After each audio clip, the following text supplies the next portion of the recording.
O História Magister só é feito possível graças ao apoio de vocês. Gostaria aqui de dar um abraço especial para Elda Franco, Tânia Miller, André Heinle e Nelly de Matos, por apoiar diretamente o nosso projeto através do Apoia-se. Se você não é um apoiador, por favor, considere apoiar em apoia.se/História Magister e você terá acesso a PDFs exclusivos com histórias mais aprofundadas sobre os grandes personagens que nós discutimos no podcast. Também queremos agradecer a todo mundo que divulga e apoia e ouve. O História Magister atingiu o top 3 dos podcasts de história mais ouvidos do Brasil. Estamos atualmente na posição 30 e pouco, acho 33. Mas fico muito feliz pelo reconhecimento. E se você puder continuar ouvindo e recomendar aos outros e apoiar no Apoia-se ou através da nossa loja Cooprimum, QOPRIMUM, cooprimum.com.br, eu ficaria muito feliz e agradeço a todos de coração. E sem mais delongas, vamos a mais este episódio de República Finita. Esse é o episódio 5 da série República Finita, uma série sobre o começo e o fim da derrocada da antiga República Romana. Se você não ouviu os outros 4 anteriores, eu recomendo que você o faça. A história costuma fazer mais sentido linearmente, mas se você não se importa com esse tipo de coisa, ou se você já ouviu os outros 4, então, sem mais demora, vamos direto ao 5º episódio de República Finita.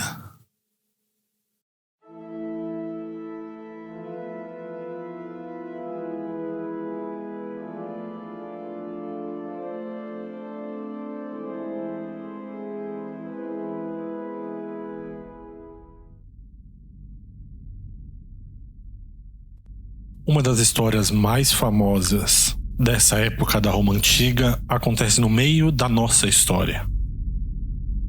Lá pelo ano de 73 a.C., alguns escravos, cerca de 40 escravos, se revoltam contra um ianista.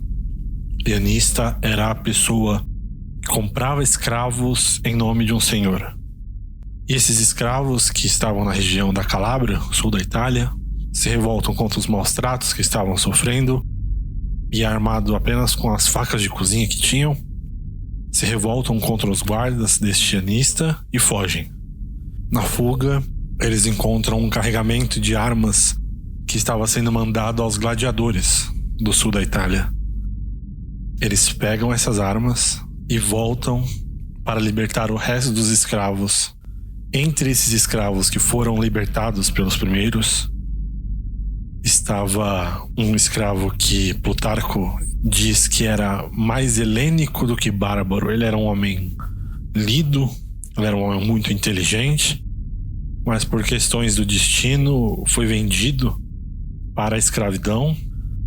Mas a questão que Espartaco, este homem em questão, foi rapidamente escolhido por esses escravos para ser o líder dessa revolta. E essas cerca de 200 escravos que formaram essa primeira onda, sob a liderança de Espartaco, chegaram a ser mais de 40 mil. No que é até hoje na história a maior revolta de escravos já registrada, a Terceira Guerra Servil de Roma. E enquanto Espartaco estava liderando essa revolta no sul da Itália, em Roma estava acontecendo um duelo muito diferente. Um duelo político entre duas pessoas que estavam disputando, nesse momento, o centro do poder, o centro das atenções da sociedade romana. Um deles já estava no Olimpo da sociedade, o maior general, talvez, da história de Roma, claramente o maior general da sua época, que é o Magno Pompeu. Pompeu Magno era um homem de cerca de seus 30 anos, mas ele já era uma lenda, já era tratado como um dos pais pais de Roma, pais da sua nação, pela quantidade de guerras que venceu e pelo jeito em que venceu as guerras. Era um comandante militar sem igual, não só entre os seus pares, mas na história de Roma. E o outro que estava disputando o centro das atenções políticas e que obviamente estava correndo atrás de Pompeu era o homem mais rico de Roma, também talvez o homem mais rico da história de Roma, que é Crasso. Marco Licínio Crasso é, junto com Pompeu, um dos alunos de Sula que nós citamos no episódio passado.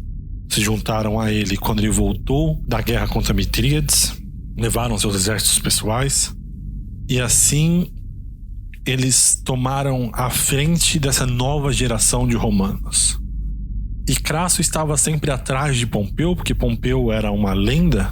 Quando Pompeu estava lutando as suas guerras na Espanha, na Grécia, no norte, as notícias que chegavam eram como se fossem livros de fantasia, tamanha era a sua destreza militar.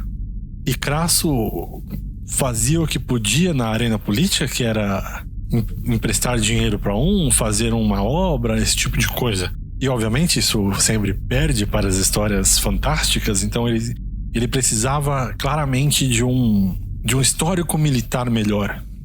Porque Roma, apesar de toda a sua sofisticação, de ser uma sociedade mais avançada, ela ainda respondia à guerra, ao militarismo. E essa guerra que estava estourando no sul contra os escravos, a guerra de Espartaco, já tinha feito algumas casualidades. Mais de 3 exércitos tinham sido levados. O último era um exército consular, que era o exército a serviço do cônsul, o maior de todos. E as 3 ondas de exército haviam perdido para Espartaco, que é uma coisa muito rara.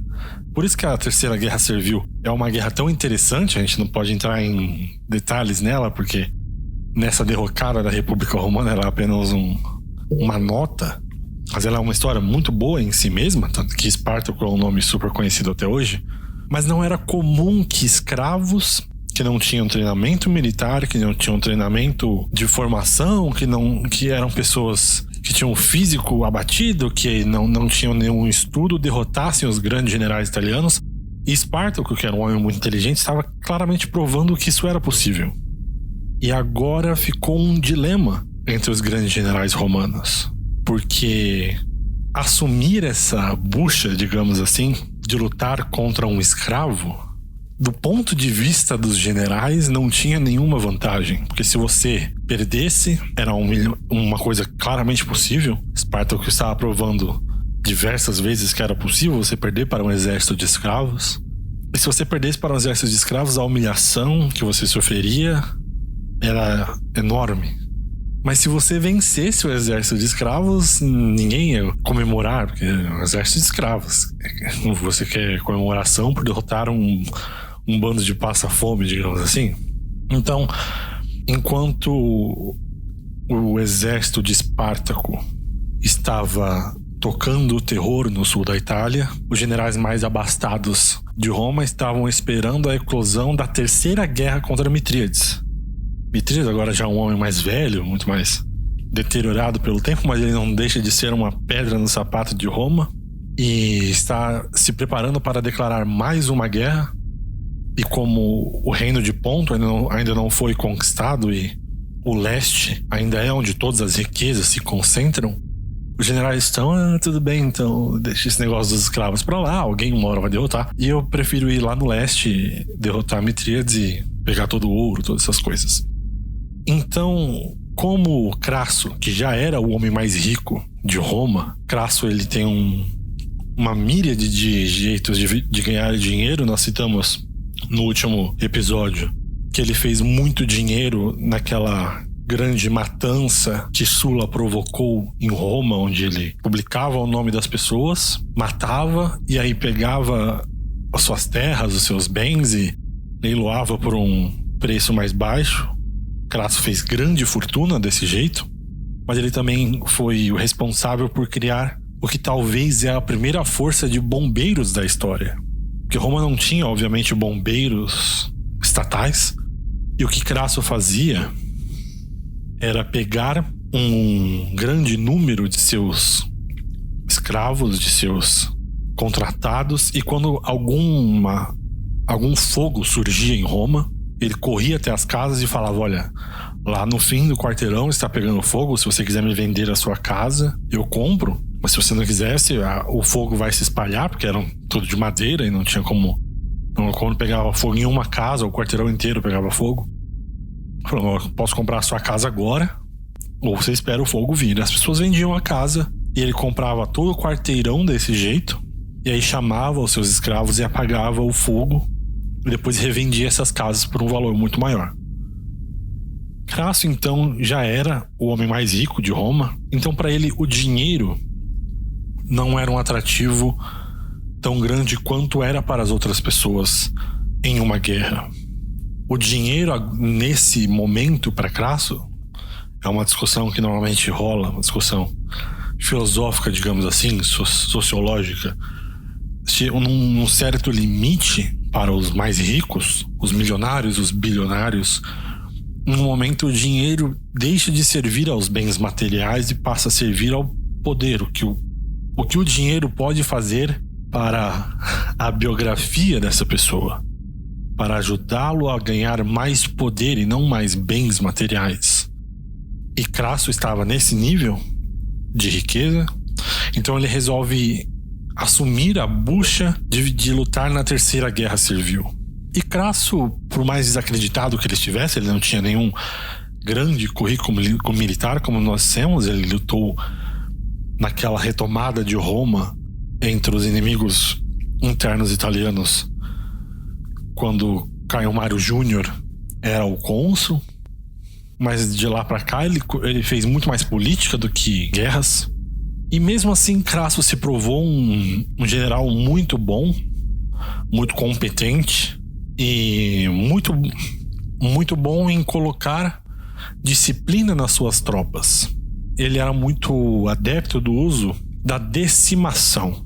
Decimação era uma tática antiga romana em que, quando algumas tropas começavam a se rebelar ou ficar soltas, digamos assim, o general mandava que se tirassem 10 palitinhos na sorte, e a última pessoa sorteada teria de ser espancada pelos outros 9 desse grupo até a morte. Esse tipo de coisa passava para a sociedade romana que ele estava sério, que ele estava querendo levar as coisas com um jeito muito mais militar, digamos assim. E Crasso consegue o que até agora tinha sido impossível. Ele basicamente encurrala todo o exército de 40 mil dos escravos de Espartaco, colocam todos eles num canto da península italiana. E quando ele estava para derrotar o exército, ele recebe a notícia de que Pompeu está chegando da Espanha e quer participar dessa guerra para poder pegar os louros. Só que Crasso já venceu a guerra. Ele já lutou as principais batalhas, já encurralou o Espartaco. Ele já está com a guerra ganha, mas Pompeu está vindo e ele quer uma parte da glória. Então Crasso acelera, começa a derrotar e a matar o máximo que ele pode. E Pompeu chega e mata 5 mil dos escravos que tinham conseguido fugir desse grupo principal, e mata esses 5 mil e volta a Roma e diz: eu ganhei a guerra. Crasso conseguiu, fez uma coisa aqui e ali, mas o principal, eu cheguei e dei um fim na guerra.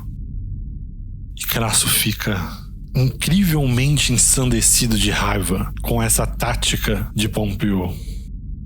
Porque isso era uma das coisas que ele precisava para poder avançar socialmente. E Pompeu, sem nenhum tipo de consideração por Crasso, passa por cima e rouba a sua glória. Então Crasso crucifica 6 mil escravos ao longo da rota da batalha final, para provar a Roma de que não interessa o que vocês ouviram da boca de Pompeu. Eu crucifiquei 6 mil, 1000 a mais, do que ele disse que matou. Eu venci a guerra servil. Nesse momento de Roma, esses são os 2 maiores poderes que estão na política romana, Pompeu e Crasso. E o que os 2 homens querem é se tornar cônsul. E o Senado romano está com medo, porque são 2 homens sem paralelo em poder. Nenhum senador ou nenhum grande homem de Roma consegue chegar perto do nível de poder e de popularidade que esses 2 têm. Então eles estão apostando que um irá anular o outro e os 2 não vão se voltar contra Roma. Então, na época em que chega a eleição de cônsul, Crassus e Pompeu, que se odeiam completamente, incrivelmente formam uma aliança. E ao invés de desbandarem os seus exércitos para poder entrar e serem eleitos cônsuls, lembrem que são 2 postos de cônsul, um para Pompeu, um para Crasso, eles mantêm os exércitos na porta de Roma, uma coisa que, se vocês lembram, nos últimos 2, 3 episódios era completamente proibido. Foi o que o Caio Mário fez, o que Sulla fez. E eles falam, Pompeu diz que precisa do exército dele para poder fazer uma parada, um triunfo da guerra que ele venceu agora na Espanha. E ele não quer mandar os caras para casa para depois chamar de volta, então ele quer deixar o exército dele lá e ser eleito cônsul, depois ele volta e faz a parada dele. E Crasso diz, se ele não vai mandar o exército dele embora, eu também não vou mandar o meu. O exército pessoal dos 2 é maior do que o exército consular de Roma. Então Roma, ao invés de mandar que os 2 desmanchem o exército, deixa que eles entrem em Roma com o exército formado. O que o historiador Will Durant chama da forma que o Senado tem de sucumbir à pressão de uma combinação de grandes homens. Quando um homem como Sulla, o Caio Mário, tenta dominar o Senado, até demonstra alguma resistência, mas quando uma combinação de homens como Crasso e Pompeu, ou mais pra frente com o triunvirato, resolve enfrentar o Senado deixa.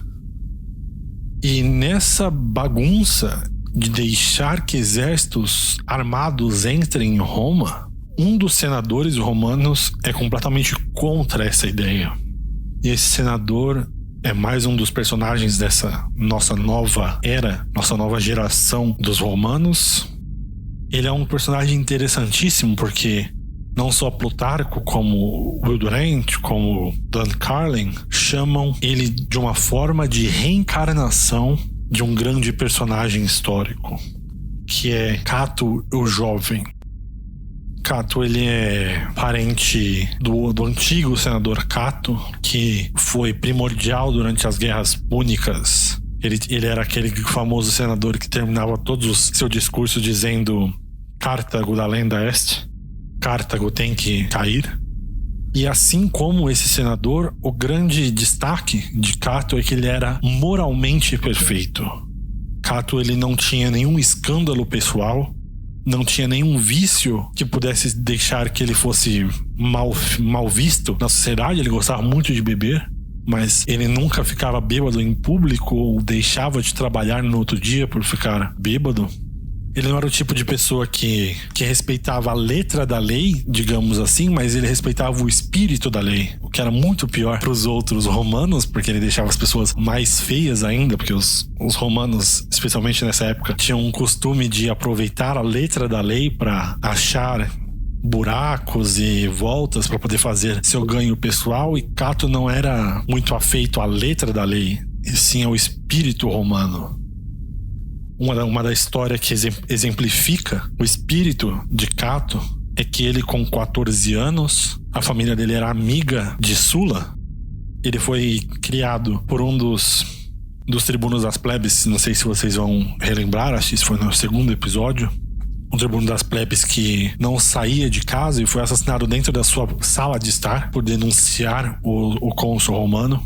E a sua família era amiga de Sulla. Então ele era levado ao trono de Sulla quando ele já era ditador de Roma. E quando ele estava lá, o Sulla conversava com a família, conversava com Cato, que tinha cerca de 14 anos na época. E Cato via as cabeças das pessoas assassinadas naquelas listas que Sulla publicava, entrando no quarto do trono e sendo mostradas a Sula. E Cato ficava apavorado, absurdado com aquela situação. E ele falava para a pessoa que cuidava dele: por que ninguém mata esse homem? E ele respondeu: porque as pessoas têm medo dele. Ele é o ditador, ele é Sula. E Cato disse, na frente de Sula: então por que não me dão uma espada? E eu mesmo mato esse homem para o bem de Roma. A pessoa que cuidava de Cato o retirou de lá, porque dava para ver no semblante dele que ele estava falando muito sério. Esse era o tipo de homem que Cato era, um homem completamente inflexível nos seus valores, digamos assim. E Cato enfrentava a maioria das pessoas dentro do Fórum Romano, e ainda assim ele não conseguia ser derrubado em popularidade ou coisa do tipo, porque ele era adorado pelo povo. Ele era uma figura mística, quase, no meio da sociedade romana. Uma das pessoas que ele enfrentava muito frequentemente dentro do Fórum Romano, mas apesar disso ele tinha muito respeito por essa pessoa, uma pessoa vinda da pobreza, não era de família nobre, mas que devido à sua inteligência e à sua oratória se transformou num dos maiores nomes dessa geração romana, que é Cícero. Cícero é basicamente o intelectual. É uma das poucas pessoas na nossa história, dessa grande geração romana, que não tem nenhum currículo militar, digamos assim. A sua grande contribuição para a história, não só romana, mas do planeta, é completamente intelectual. Cícero foi responsável por implementar no meio da sociedade romana, com muito mais ênfase, a ideia da lei natural, que é uma ideia completamente revolucionária, não só para a sociedade romana, mas para a sociedade ocidental, que é a ideia de que todos os homens têm um valor intrínseco, que todos os homens provêm de Deus, então eles são uma parte de Deus. E se eles são uma parte de Deus, um homem não pode tiranizar o que vem de Deus. É ilegal para ele tiranizar o que vem de Deus. E Cícero, que era amigo de grandes historiadores, não só romanos, mas egípcios, gregos, ele conseguiu, através das suas cartas e dos seus escritos, dos seus discursos, colocar essas ideias e o seu nome, por consequência, no meio do discurso popular de uma maneira tão forte que o seu nome se tornou famoso até entre as classes mais baixas, e com isso ele começou a galgar passos mais altos na sociedade romana.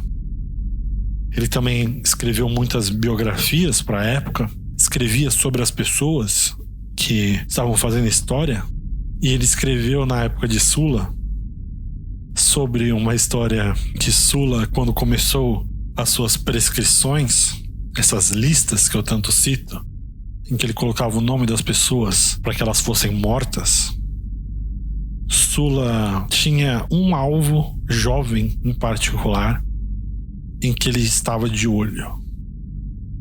Ele ia colocar o nome desse jovem na lista, mas como esse jovem já era um senador, acho que o senador mais jovem da história de Roma, mas isso eu não tenho certeza, e os seus pares, outros senadores, pediram para que Sula não colocasse o nome dele, que ele não tinha feito nada demais. Intercederam junto a Sula por esse garoto. E Sula falou uma das frases mais famosas dele. Ele disse: tudo bem, não irei matar ele, mas fiquem espertos. Dentro desse jovem existem 1000 Caio-Mários. O que ele queria dizer que esse jovem tinha o potencial. Se vocês acham que Caio Mário era uma figura problemática na história de Roma, dentro desse jovem tem o potencial de ser 1000 Caio Mários de uma vez. E esse jovem se chamava Caio Júlio César. Talvez um dos homens mais famosos da história do planeta, facilmente um dos maiores homens da história. E a história de Júlio César é tão impressionante quanto a sua figura mais tardia, porque Júlio César nasceu numa família relativamente pobre. Ele era de uma família muito clássica, muito famosa, mas a família dele não tinha tido nenhum sucesso, não tinha nenhum grande integrante, digamos assim, por centenas de anos. E Júlio César nasceu um gênio. Alguns historiadores que eu li costumam comparar ele com Isaac Newton ou Mozart, essas pessoas que já nascem com um intelecto vastamente superior ao das pessoas à sua volta. E apesar dele ser uma pessoa que nasceu numa casa que ficava perto dos prostíbulos, na parte mais pobre de Roma, ele sempre soube que ele estava destinado a ser maior do que todas as pessoas da sua família até então. Ele era bonito, ele era charmoso, muito bem apessoado, até Cícero, um dos seus grandes inimigos nessa geração, quando falava sobre Júlio César, ele era obrigado a colocar como o charme de Júlio César, o jeito com que ele se apresentava e o humor e as piadas e o charme em geral que ele passava era completamente irresistível até as pessoas que não gostavam dele. Ele conta em uma carta para um historiador grego amigo dele que, por mais que ele odiasse a figura de Júlio César, quando ele estava na mesma sala que o homem, ele não conseguia desgostar dele. Ele tinha um complexo com a sua careca que os seus inimigos costumavam apontar e tirar sarro dele. E diz o próprio Cícero, inclusive, que quando ele ganhou do Senado a honra de poder usar aquela coroa de louros, ele usava em toda a chance que ele tinha. Foi uma das maiores felicidades da vida dele. E Júlio César, desde cedo, ele se destacava por esse charme que eu acabei de dizer. Ele não andava com a toga como todos os outros, ele andava com a toga solta. Ele mandava costurar franjas nas mangas e andava com a toga semi-aberta. Tanto que Sulla, nessa parte que eu acabei de falar, que ele queria matar, ele mandou chamar o jovem da toga solta, que é uma tradução um pouco livre de como ele falava, The Young with the Loosened Tunic. E Dan Carlin, o historiador, diz que ele vê o jovem Júlio César nessa época como se fosse um roqueiro. Ele estava sempre no boca a boca da sociedade romana e colocava esse tipo de moda e soltava e fazia roupa e andava com o olho pintado às vezes e andava com uma galera, e mesmo assim ele era tão charmoso que ele conseguia fazer essas coisas e não ser odiado no meio da sociedade. Ele como se ele fosse um rockstar da época.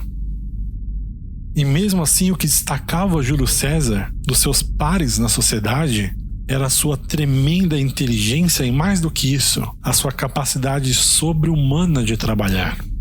Cícero cita em uma das suas cartas aos gregos, quando ele falava sobre o Júlio César, que ele tinha a habilidade sobrenatural de, num dia qualquer atarefado, recitar mais de 4 cartas aos seus escravos para mandar, ou se ele estivesse num dia à toa, mais de 7. Então, num dia, ele conseguia fazer o que uma pessoa levava uma semana para fazer. O próprio Cícero comenta em uma dessas suas cartas, abro aspas, o poder que César tinha sobre o seu próprio tempo era sobrenatural. Ele vivia numa velocidade mais rápida do que o resto dos romanos. Num dia comum, ele conseguia ditar mais de 4 cartas para os seus escravos, e se ele estivesse sem trabalho, mais de 7. Até eu, que me considero uma pessoa intelectual, consigo escrever 2 cartas no meu melhor dia, e se eu não estiver atarefado, no máximo 4. Júlio César tinha confiança na sua própria sorte porque ele sabia que o seu trabalho era superior ao dos seus pares, e com isso a sua arrogância crescia até não ter mais fim. Fecho aspas.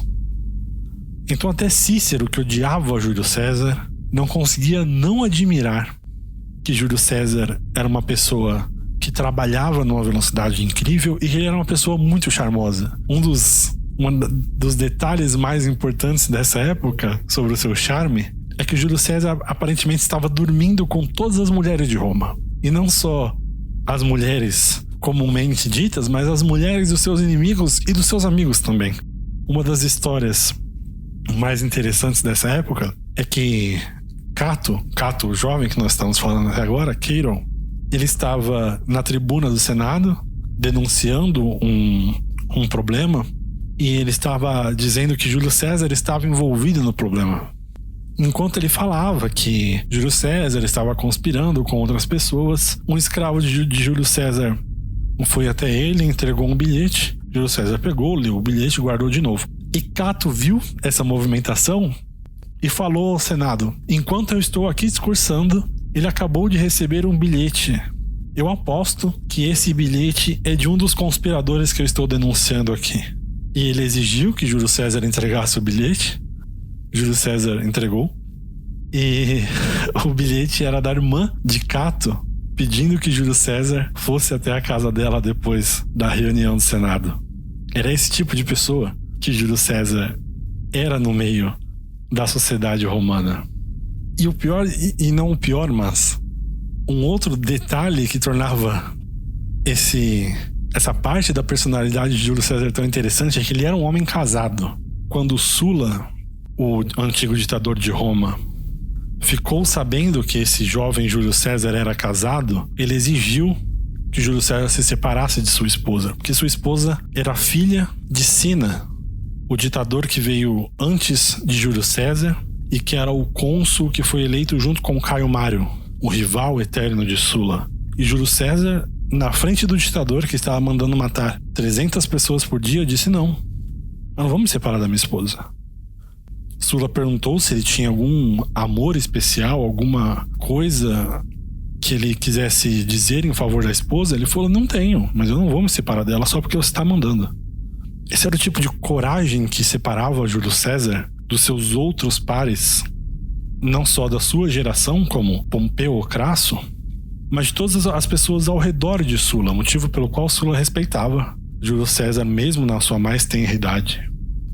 Uma das histórias mais famosas e também mais descritivas sobre a personalidade de Júlio César foi quando ele, em uma viagem à Espanha, foi capturado pelos famosos piratas do Mediterrâneo e sequestrado no meio dos piratas. Os piratas mandaram um recado exigindo 20 talentos de ouro, 20 moedas de ouro, para soltar o Júlio César. Júlio César, indignado, brigou com os piratas, falando que eles estavam exigindo muito pouco, e disse que ele seria solto no mínimo por 50 moedas de ouro. Eles obviamente aceitaram. Júlio César mandou a carta do seu próprio punho aos seus escravos para que juntassem 50 moedas de ouro. E enquanto ele estava com os escravos, ele escrevia poemas e histórias e mostrava aos piratas. Os piratas diziam que era uma porcaria, e ele chamava os piratas de bárbaros e dizia que ia matá-los quando fosse solto. E assim que chegou a 50 moedas de Roma, Júlio César voltou a Roma, juntou um exército pessoal, procurou os piratas, prendeu todos, mandou crucificá-los e continuou a sua viagem até a Espanha. Esse é o tipo de homem que Júlio César era, um homem de uma coragem absurda frente a situações muito maiores do que ele, teoricamente, e que se viu muito cedo, graças a esse seu charme, sua capacidade sobre-humana de fazer amigos e inimigos no meio da vida política de Roma. Essa geração que eu acabei de contar, essa chamada última grande geração da República, se encontra na vida política pela primeira vez justamente por causa desses piratas que sequestraram Júlio César. Os piratas do Mediterrâneo estavam engasgando todo o comércio da região, num nível em que o comércio com Roma estava sendo impedido. Nenhum barco conseguia passar, nem com comércio, ou com grãos, ou com impostos que eram pagos a Roma. E Roma estava sofrendo tanto com essa situação que ela precisava que alguém desse um jeito. E o eleito, obviamente, por Roma, para ter poderes especiais, para que ele, sem ser o cônsul, recebesse os exércitos consulares e fosse mandado até a Península Ibérica para poder libertar essa região dos piratas, foi Pompeu Magno. E todos os senadores foram contra essa ideia, porque dar um exército consular a um homem que não é o cônsul e que é um general muito, muito querido pela população é basicamente a receita que levou o Sulla a se tornar ditador de Roma, menos de 10 anos atrás. Então, todos os senadores, capitaneados por Cato, foram contra essa ideia, mas um deles falou que a ideia era boa, que precisava ser considerada, e era o senador Júlio César. Pompeu não está em Roma nesse momento, ele não está lá para saber dessa discussão, ele está lutando contra Mitríades na Terceira Guerra Mitrídica, que eu citei mais cedo.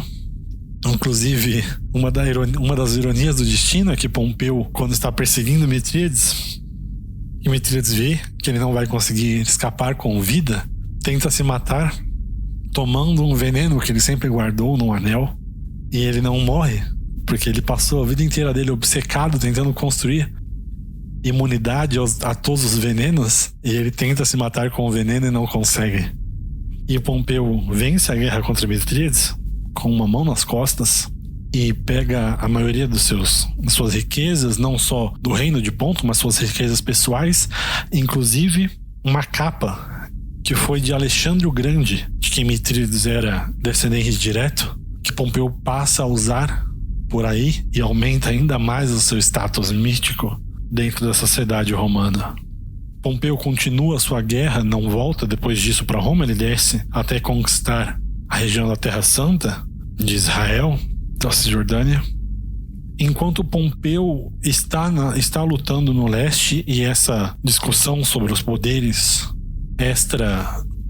esses poderes especiais estão sendo discutidos no Senado para Pompeu, uma coisa começa a acontecer em Roma, e é uma coisa complicada de explicar, porque é chamada até hoje na história como uma conspiração, porque ela tem muitos lados que se movem nas sombras, e é muito difícil, ainda mais nessa distância histórica, de encaixá-los perfeitamente um no outro. Mas a situação é que Roma, não só graças a esse bloqueio dos piratas, mas num geral está sofrendo muito economicamente, porque Roma recebe um influxo de imigrantes muito grande, porque Sulla estabeleceu uma renda básica em Roma, onde os mais pobres de Roma recebem comida, grãos, de graça do governo romano. E assim, as pessoas que passam necessidades em outras partes de Roma, não raramente por culpa de Roma, que elas eram conquistadas por Roma e o seu país, a sua região ficava devastada. Então eles começam a migrar para Roma para poder receber esse auxílio. E os senadores incentivam essa movimentação de imigrantes chegando em Roma, porque eles querem esses votos dessas pessoas que vão receber o alimento, o sustento diretamente da mão desses senadores. Então eles querem cada vez mais pessoas chegando e que vão receber as coisas de graça da mão deles, para que eles usem esses votos para continuarem no poder. E esse pessoal chega um momento em que eles começam a exigir tanto que eles não trabalham. Então Roma tem um influxo cada vez maior de pessoas que não trabalham e que ganham dinheiro diretamente do governo, e o governo precisa tirar esse dinheiro de algum lugar, e não tem gente trabalhando o suficiente para poder pagar todo esse esses auxílios que o governo está distribuindo.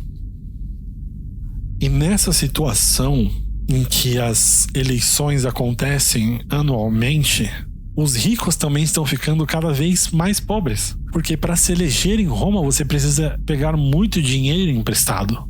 Não só para poder pagar as suas andanças por Roma, mas para fazer justamente isso, para poder comprar grãos e distribuir para os mais pobres, para poder angariar os votos.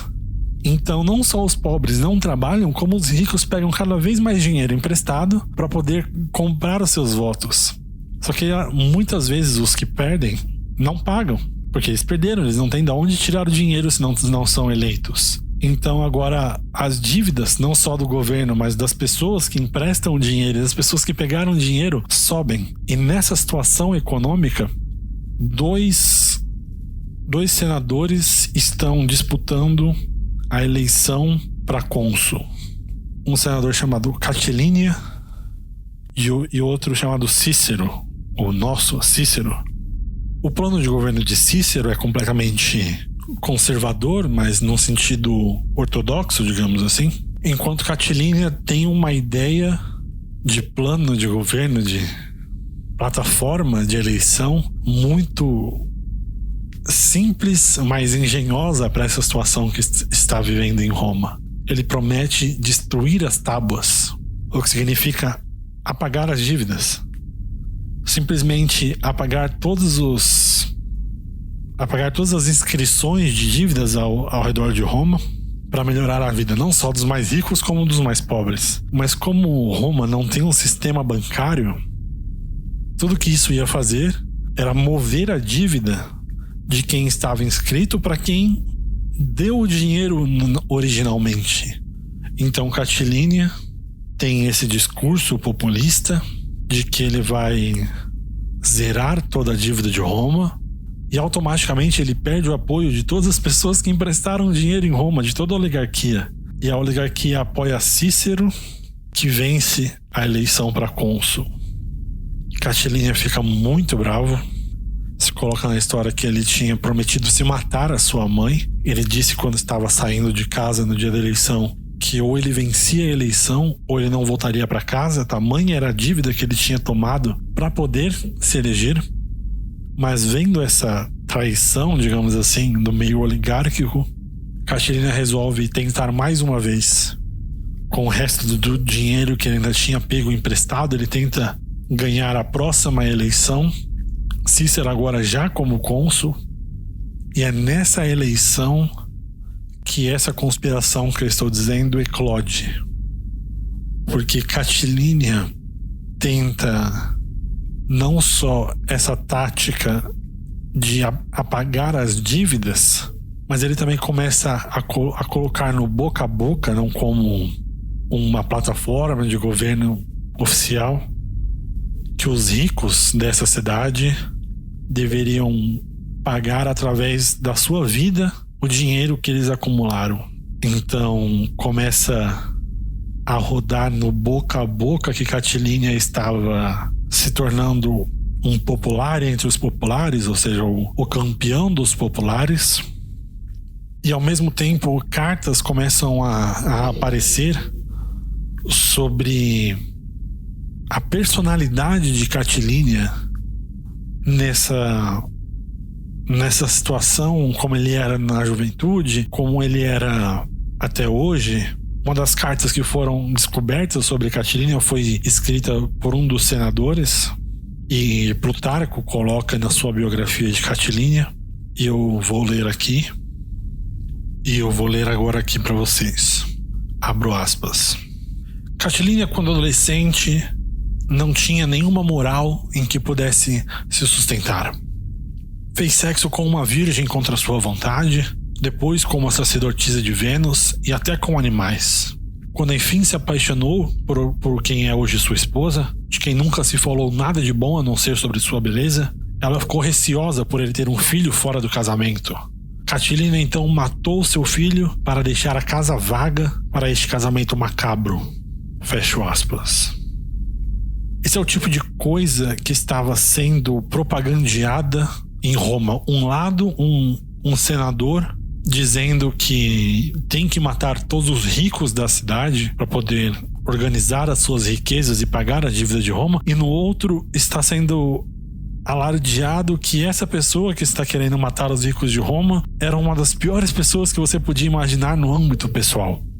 E no meio dessa bagunça, Crassus, o homem mais rico de Roma, recebe no meio da noite uma carta sem assinatura, dizendo apenas: fuja da cidade. Na fronteira sul de Roma, algo está para acontecer e você é um dos principais alvos. Crassus manda um olheiro, um escravo seu a cavalo, para a fronteira sul da cidade. Ele vê que existe um exército pequeno, de 2.000 pessoas, mas está lá, 2.000 soldados juntos. Ele volta a Crasso, conta essa situação, e Crasso leva essa carta ao cônsul, que é Cícero. No meio da noite, Cícero levanta, vai ao fórum, manda reunir o máximo de povo que ele pode, todos os senadores, e no meio da noite começa a denunciar essa conspiração, que ele diz que tem o dedo de Catilínia, que esse é o plano de Catilínia para colocar essa matança dos mais ricos da cidade em curso. Então Cícero manda prender as pessoas que ele acredita estar envolvida nessa conspiração, mas não consegue capturar Catilínia, ele não acha Catilínia em lugar nenhum. E essas pessoas que são presas em nome da conspiração, Cícero começa a dizer na tribuna que elas têm que ser mortas nesse exato momento. Porque Roma não tem exatamente um sistema prisional, então as pessoas que eram presas em Roma ou eram exiladas, ou vendidas à escravidão, ou eram mortas. E no meio desse debate, se eles deviam ser mortos ou não, um senador, apenas ele, diz que, devido à própria lei natural que Cícero defendia, ele não tem o direito de extirpar nenhum cidadão romano da vida deles sem colocar primeiro ao voto do povo, que era a lei romana da época. Esse senador, mais uma vez, era Caio Júlio César. E de repente todos os senadores que estavam adotando a ideia de Cícero, de que eles realmente tinham que ser mortos agora, começam a dar para trás. Começam a falar: não sei, realmente, não pode fazer isso. Tem procedimentos, tem coisa que a gente tem que fazer, como falar com o povo e tal. E Cícero não aceita essa interferência de Júlio César e manda chamar Cato, o jovem. Cato chega então ao fórum e discursa em nome de Cícero para que matem essas pessoas, e implica que Júlio César estava envolvido na conspiração. Essa combinação da oratória de Cato com a implicação de que Júlio César estava junto com Catilínia, porque Júlio César sempre foi um dos grandes defensores, historicamente, dos populares de Roma, essa combinação de fatores acaba dissuadindo o resto dos senadores, que apoiam a proposta de Cícero e matam todos os aliados de Catilínia. No outro dia, logo cedo, enquanto Cícero e Cato ainda estavam discutindo sobre essa interferência de Júlio César no meio do Senado, chega uma carta assinada por Catilínia, teoricamente, dizendo que Catilínia tinha feito isso porque ele se viu obrigado diante da situação de Roma, que ele fez tudo isso por amor ao povo, mas basicamente admitindo a culpa dele na conspiração. Então Cícero mostra a carta ao povo, mostra a carta ao Senado, ao Fórum. Ele é reconduzido ao posto de cônsul, agora ele não tem mais nenhum rival politicamente, ninguém mais está disputando o posto de cônsul a não ser ele. Se torna cônsul sozinho. No final do ano ele se aposenta normalmente, se aposenta da vida política, é levado à sua casa sob os aplausos do Senado. O povo não participa dessa comemoração. O povo impede, inclusive, Cícero de discursar na tribuna. E Cícero é elevado como um imortal e como pai de Roma, por ter salvo Roma dessa conspiração. Quando se diz da conspiração catilínia na história, muito se duvida da autenticidade das cartas, de como tudo aconteceu em favor de Cícero, das poucas palavras da boca de Catilina que foram preservadas ao longo do tempo. Mas a importância da conspiração catilina na história não tem como ser colocada em poucas palavras. Porque é a partir desse momento em que a última geração romana, Cícero, Cato, Crassus, Pompeu e Júlio César, se encontram na vida pública e vão juntos, através das suas personalidades, das suas ações, levar a República Romana ao seu limite final.